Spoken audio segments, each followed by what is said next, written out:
नमस्कार माता भगिनींनो, तर माझी लाडकी बहीण या योजनेअंतर्गत आता बाबाची सर्वात मोठी अपडेट या ठिकाणी जाहीर करण्यात आलेली आहे। ही अपडेट काय आहे तुम्हाला यासाठी हा संपूर्ण व्हिडिओ बघावा लागेल। व्हिडिओ बघून घ्या। कारण अनेक लाडक्या बहिणी अजून डिसेंबरचा हप्ता मिळण्याच्या प्रतीक्षेत असताना लाडक्या बहिणींसाठी ही मोठी बातमी आहे। लाडक्या बहिणींना 2100 रुपये देण्याचा निर्णय मार्च मध्ये होणार आहे अशी माहिती सूत्रांनी दिली आहे। मार्च मधल्या अर्थसंकल्पीय अधिवेशनामध्ये लाडक्या बहिणींना वाढीव हप्ता देण्याचा निर्णय होणार असं सूत्रांनी म्हटलं।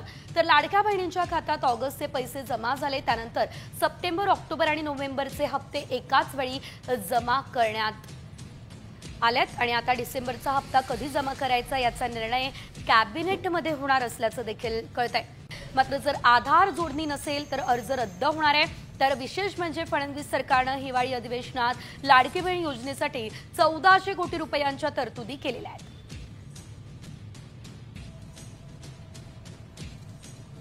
मार्च पासून लाडक्या बहिणींना 2100 रुपये मिळणार आहेत। 2100 रुपये देण्याचा निर्णय अर्थसंकल्पीय अधिवेशनात होणार का, हा खरा प्रश्न आहे।